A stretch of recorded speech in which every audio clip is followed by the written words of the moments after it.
First, they ignore you. Then they laugh at you. Then they fight you. And then you win. Donald Trump shared a meme of this, attributing it to Mahatma Gandhi back in 2016. Of course, it wasn't a quote from Gandhi, as far as I can tell. He actually got fact-checked on this. But it turned out to play out just that way. They ignored Trump and they laughed at him. Then they fought him tooth and nail. And then he won. And he wasn't supposed to, by all accounts. Now it seems to be happening kind of again. I don't know if it'll play out perfectly. But we are currently in the now they fight you phase. On November 3rd, there was an election. Donald Trump won that night. I should say he was leading that night. But they said, wait, it's a red mirage. You see, now we're going to count the mail-in and absentee ballots, and Joe Biden will likely win. And we saw that infamous bump where Joe Biden gained a ton of votes, putting him just above Donald Trump. After this, we sort of waited. And then on the 7th, they announced Joe Biden is the president-elect, says all the media. And Trump supporters started saying no and pushing back. And they were soundly ignored by the media and the left. Well, then we saw Giuliani give his famous press conference where his hair dye was streaking down his face, and they started laughing. Now they're starting to fight. They ignored, they laughed, and now they're fighting. You see, many Democrats and leftists have finally started to realize with Trump actually getting state legislatures on his side, there is a real possibility for a major dispute come the 14th or the 6th. And then what happens on the 20th? So on the 14th of December, the Electoral College votes. On January 6th, a joint session of Congress counts the votes. And then on the 20th, Joe Biden will be inaugurated. We're now starting to see the activist left try kind of take things serious, like, hey, wait a minute, Trump might actually win. Maybe you should have paid attention early on and not underestimated your opponent. Maybe Trump won't really win. I'm not sure. But there's a really funny article from The Root. I'm not saying Donald Trump is planning a coup, but he's doing exactly what someone would do if they were planning a coup. Perhaps.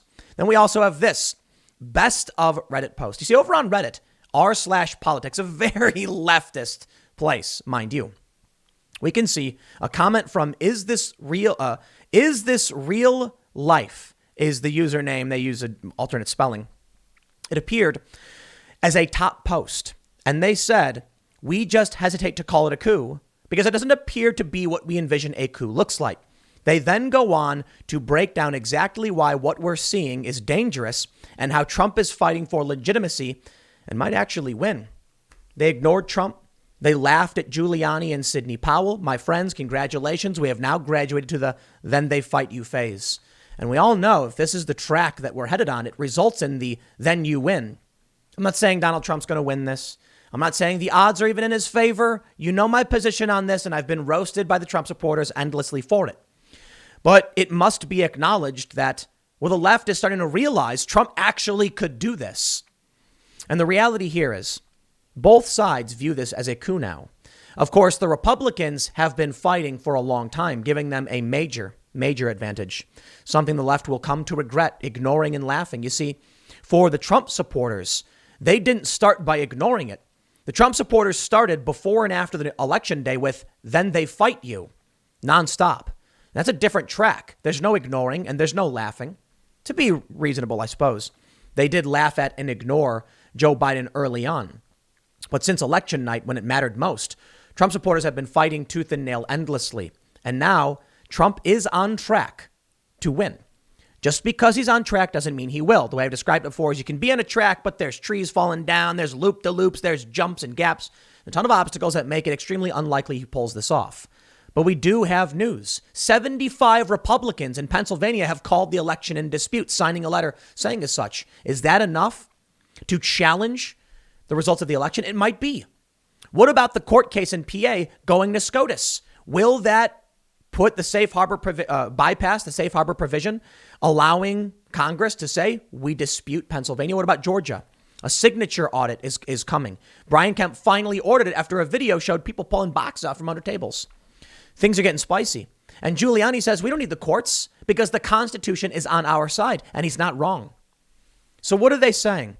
Let's take a look at exactly what Trump is doing that makes them finally now recognize, Trump's on his path to victory. But the bigger picture here beyond all of this is that it's not about Trump being on path to victory. It's about a collision course between two groups that have hyperpolarized and are now careening back towards each other and about to collide in what may become not a coup, but a civil war. And of course, people keep saying, no, it'll never happen. It's hyperbolic. I have this story from The Hill. Trump Pentagon nominee, alleged Biden coup. What happens when the right is saying Joe Biden is stealing this? It's a coup. And the left says Donald Trump is stealing this. It's a coup. They are both primed and ready for some kind of fight. A civil war doesn't have to be angry civilians fighting in the streets. It can be loyalists versus separatists. No idea. But how can you have both sides alleging it's a coup, now getting ready for a major battle?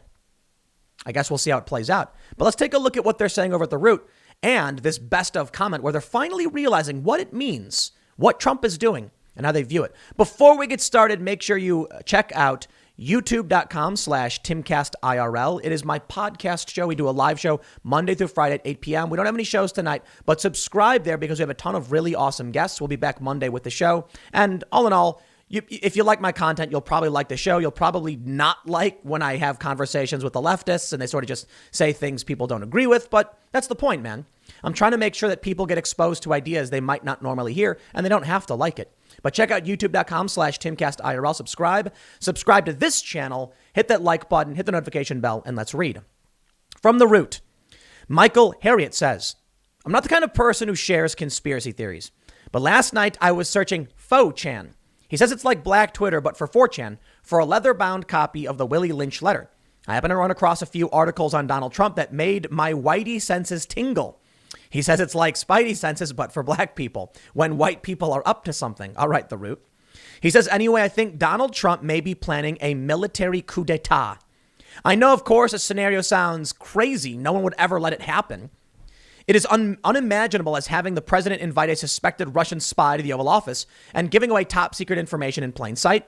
Or, for instance, if someone accused him of asking a foreign country to undermine the election on a phone call, and we found out he hid the transcript in a secret classified computer, but no one ever made him release the actual transcript.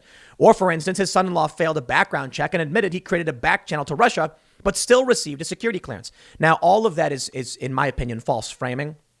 I'm not going to go through debunking all of the ridiculous fake Russiagate stuff, but we went through the Mueller investigation. Long story short, the things he's bringing up, for the most part, falsely framed, debunked, absolutely absurd. And that's it. The Mueller probe ended with no evidence of collusion. He says it could never happen.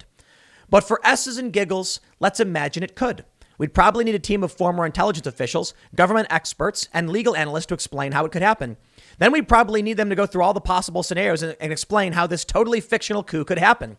And if in this dream scenario, someone like Georgetown law professor Rosa Brooks organized 67 legal scholars, retired military officers, former senior government officials, and political strategists, let's call them the Transition Integrity Project, to act out every imaginable post-election scenario, how exactly would Trump pull off the supposed coup? Months before the election, someone actually did this and wrote a report. Here are all 7 of the possible steps Trump would take. This is from before the election. If a close and contested election was resolved through the exercise of power, not the courts. Calling for recounts in all states in which victory was not already apparent. Launching coordinated investigations at the state and federal levels into alleged irregularities in an effort to undermine public confidence in the results that did not go Trump's way. Attempting to halt the counting of mail-in ballots by filing cases in state court.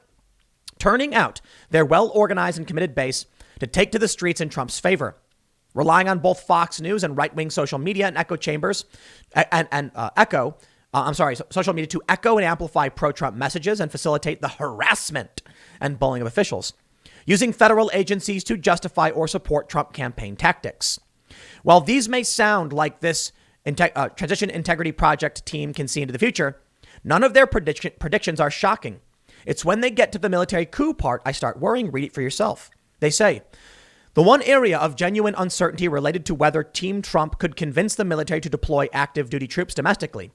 In the scenario, the military refused to support Team Trump, but there was concern that this reflected recency bias, given that the exercises were run shortly after participants observed the military's cautiousness in the wake of the June 1st events in Lafayette Square. Of particular concern are the president's ability to federalize the National Guard, to deploy the military domestically, to launch investigations into opponents and to freeze their assets, and even to control communication in the name of national security. The politicization of the Department of Justice adds as an additional worrying dimension, including whether and how the agency could provide legal cover for the president's actions.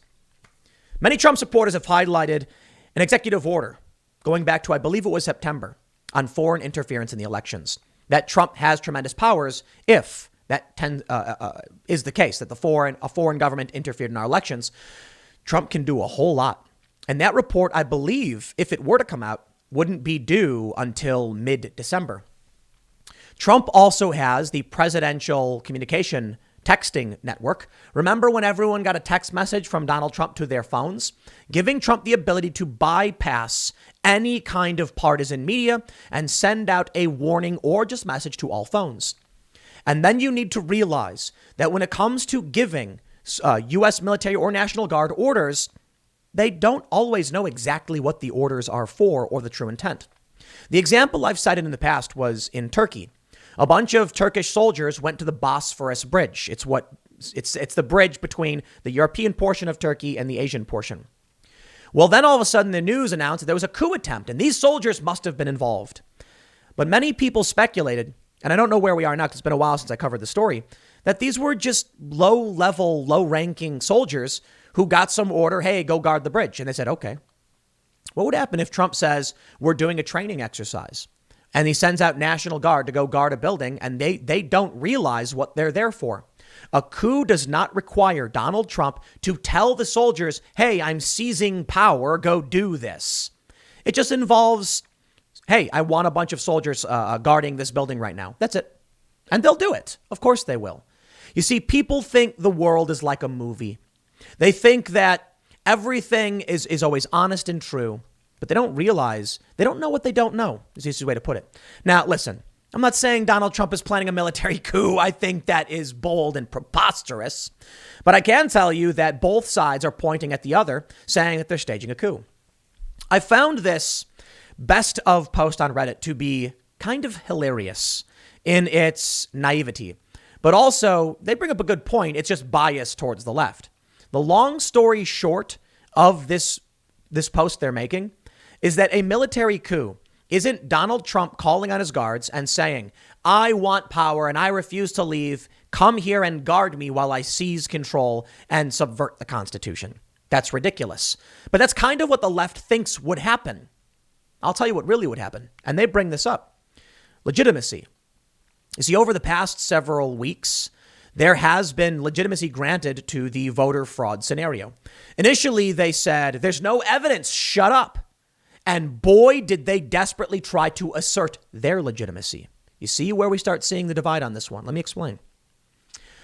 Over time, the media narrative went from there is no evidence to not enough evidence to unproven conspiracies to no widespread proof. No proof. You see how they escalate things? Because evidence has come out. Trump has gained legitimacy in his statements about voter fraud, and they were laughing at them for quite some time. Now they're starting to fight. But I want to stop you right there. What if the coup was in the other direction?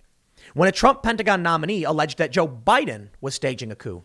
Well, we do have strange phenomenon going on in the other direction. For one, the Republicans won down ballot tremendously, but Donald Trump loses. Strange anomalies, videos, and sworn affidavits. Thousands of sworn affidavits now at this point, I believe. Lies in the media, desperate attempts to cover things up, and more importantly, a desperate bid for legitimacy. The media saying Joe Biden is president-elect, even though legally he is not. I'm not playing games. I'm not here to support or oppose. I'm just giving you the fact. The president-elect, the vice president, becomes president-elect, as far as I can tell, on January 6th. I was wrong before. I thought it was the 14th. Here's what happens. On the 14th, the electors from each state will vote. The votes are then they hold on to them until January 6th, when a joint session of Congress counts the votes, goes through any disputes, and then says, here's who won. The media and social media have been doing everything in their power to try and grant legitimacy to Joe Biden. Desperation. Polls were coming out where they said 79% of people believe Joe Biden is president-elect. What? Why? Why are you polling people that? That's so weird. But that's the question of legitimacy. Here's what they say. We just hesitate to call it a coup because it doesn't appear to be what we envision a coup looks like. We picture some kind of coordinated, calibrated, synchronous Hydra takes over shield type stuff in our heads. We're waiting for the moment when the entire Electoral College rips off their clothes to reveal some sleek black MAGA uniforms and ninja flips all over the place and unfurls some giant picture of Trump's face and unfolds over the American flag and Trump seizes control. That's what we're waiting for because that's what we think a real coup is. And I'll stop there, probably because you watch too many movies. Instead, it looks like a pants-essing, Adderall-addicted, emotionally crippled imbecile throwing a tantrum and commanding his army of flunkies to try anything and everything to get him installed in power again, including having his idiot harebrained spy infiltrate his own Justice Department and bully employees to get them to go along with the coup until she gets fired and ejected from the building. And the reason this coup looks like that is because that's exactly what it is.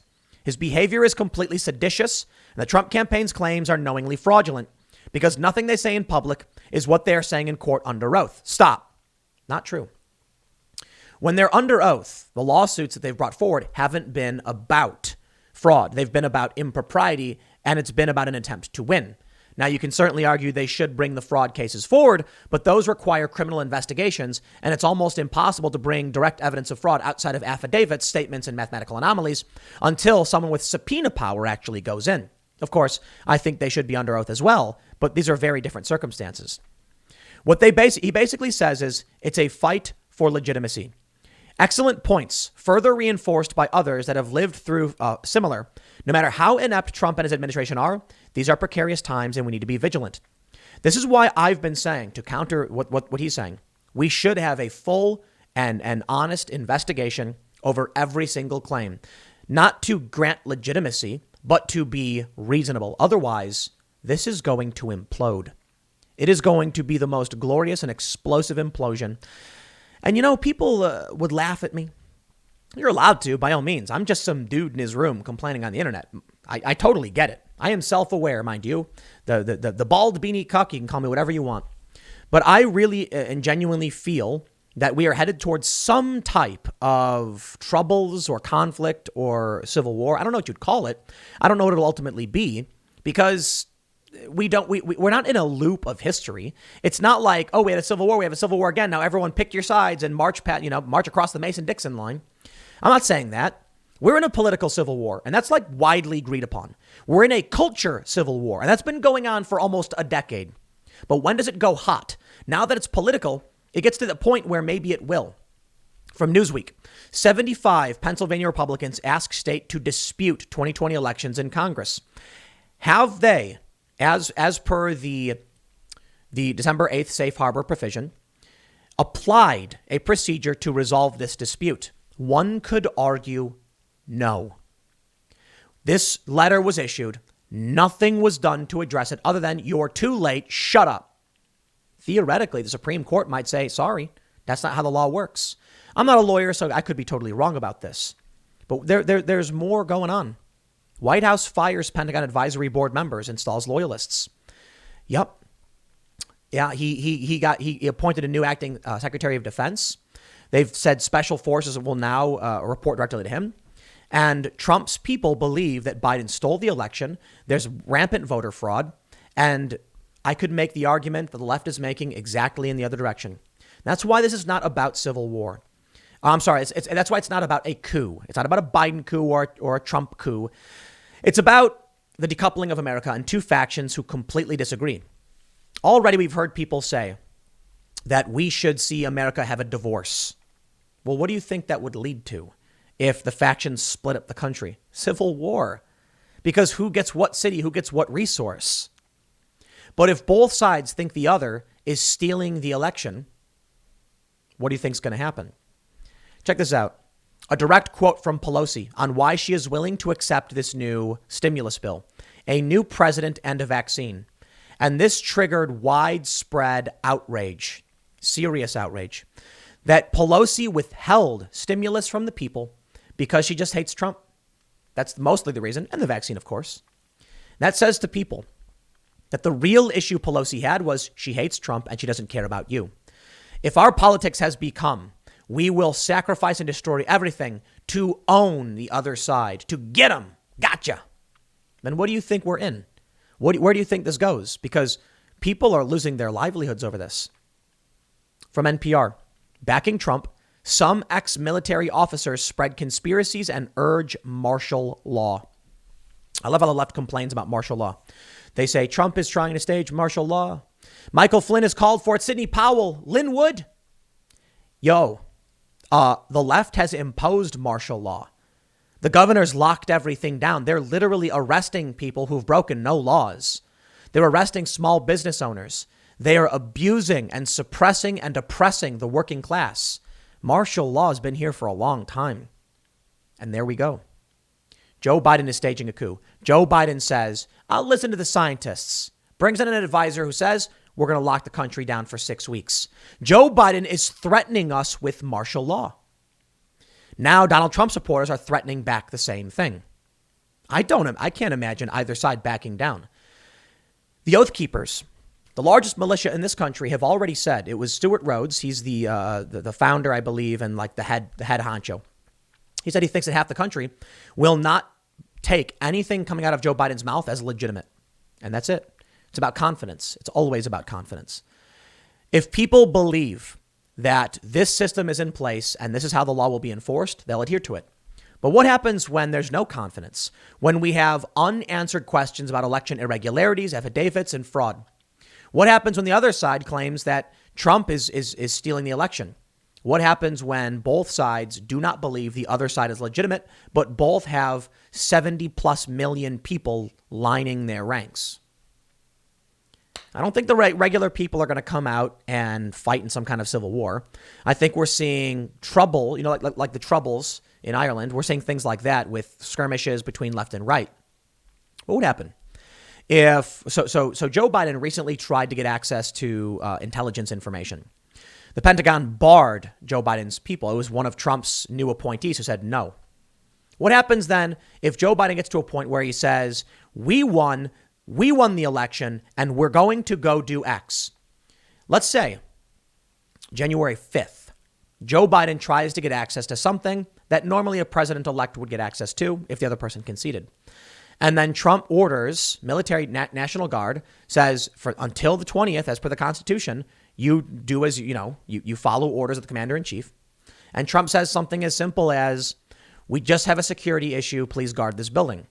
Then you have Joe Biden's loyalists and you'll have Antifa on the far left, and they're going to revolt.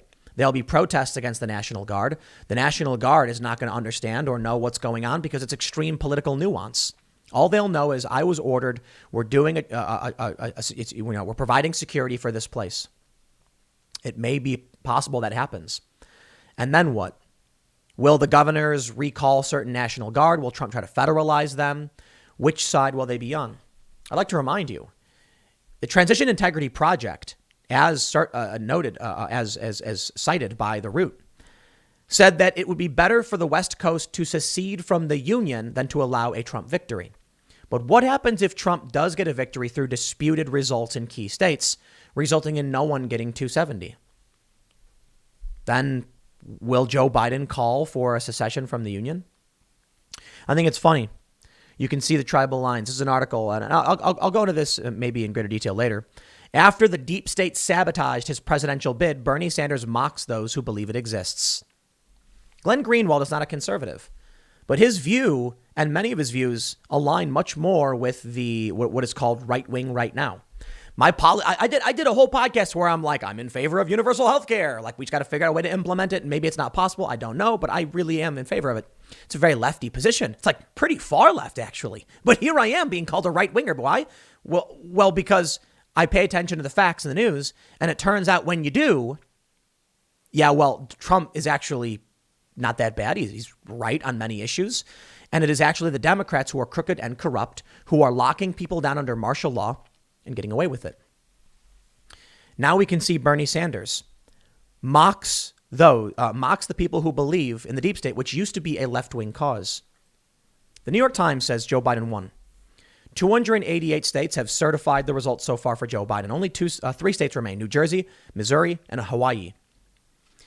The left has now said Joe Biden's won for the 16th time, but none of this means anything until January 6th.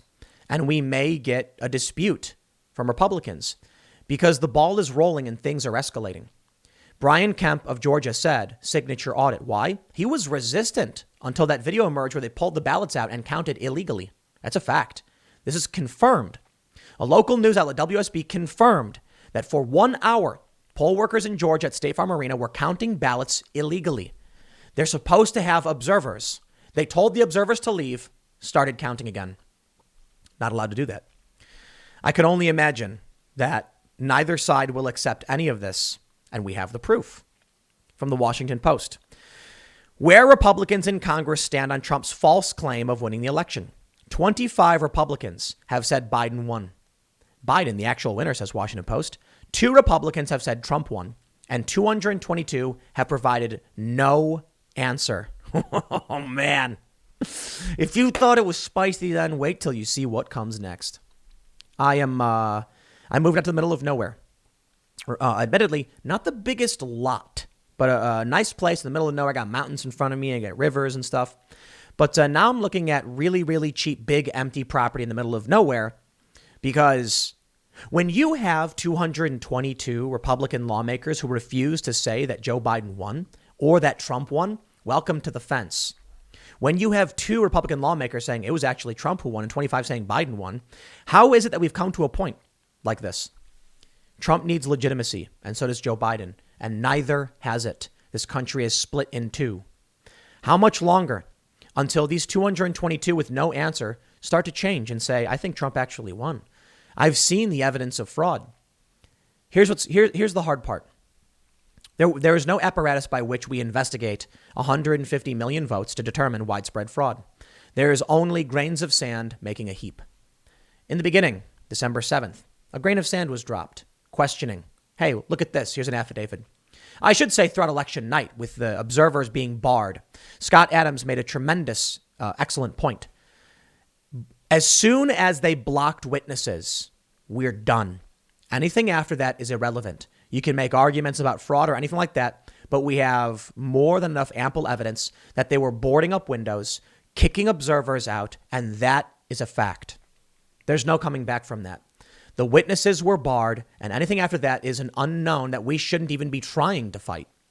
All we know is the election's broken, and the courts are going to ignore it, saying, give me the evidence. We can't. They kicked the witnesses out. And if you say, well, you have no evidence, yeah, they kicked the witnesses out. In Georgia, fact, they illegally counted ballots. It's all on camera. Over time, this will start to gain more and more traction. And more Republicans are likely to start saying Trump won, or just the fact that they're refusing to say who won at all is bold. The Georgia runoff is coming. I don't think it matters. I've seen Trump say go vote. I've seen Loeffler and Perdue talk about, we got to get out and vote. But the Trump supporters don't care because they don't like Republicans anyway. It won't matter who wins and loses because right now no one believes the November 3rd election was good enough. Oh, I should say Democrats do, Republicans don't. As Democrats start to realize what's going on, it may just be that they enter the then you win phase. To put it simply, the Democrats ignored Trump supporters after the election. Then they laughed at Rudy Giuliani and Sidney Powell as crazy crackpot conspiracy theorists. Now they're getting ready to fight. They're saying, hey, wait a minute, Trump's actually doing something here. But then Trump wins because it's too late. They should have been paying attention. I don't think the result is Trump cleanly winning. I don't think the result is Biden cleanly winning at this point. Everything I've seen now suggests that there's going to be some kind of chaotic clash. I'm not saying there's going to be a civil war. I'm saying it feels like it. I lean towards believing there'll be some kind of conflict. A full-on civil war would be, factions fighting and shooting each other. But it might just be Trump holds a counter-inauguration at the Winter White House, which is Mar-a-Lago. It will be winter, mind you. He'll then have all his supporters out there. And then what happens? Joe Biden will say, we're banning your guns, like he's wanting to do. You'll have areas in, say, New Hampshire or West Virginia or Montana where checkpoints pop up from Trump loyalists saying your law means nothing here. We don't stand by your edict. Martial law attempts to implement martial law over the COVID lockdown are going to result in patriots, right wingers, Trump supporters saying no. Maybe the left will wake up to the lockdowns like we saw with this woman in California, but I'm not entirely sure. But look at what's right in front of you. We're at a time right now when 222 Republicans in Congress refuse to say whether or not Trump or Biden won. And I think the answer is because most of these people are scared and they don't know who's going to win. They are waiting to see who the victor will be to then say, oh, yeah, of course. You see how it works? They don't want to come out and be disloyal to Trump or the Trump supporters, the Republicans. They could lose votes. So they're going to keep their mouth shut. But in the event Biden wins, they're going to say, of course, Biden's president. In the event Trump wins, they're going to say, well, you see, Trump's president. That's the Constitution. Those aren't leaders.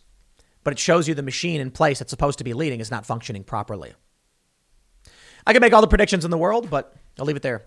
The next segment will be, I might do more segments tonight just because I'm feeling it, but we'll see how it plays out. If I do, I'll put them up. If not, whatever. Next segment will be officially, though, tomorrow at 10 a.m. because I'm kind of winding things down a little bit, working up more on the IRL podcast. And we're going to be doing work to get this vlog set up. So I think I'm going to go focus on that right now. We got really fun stuff going on.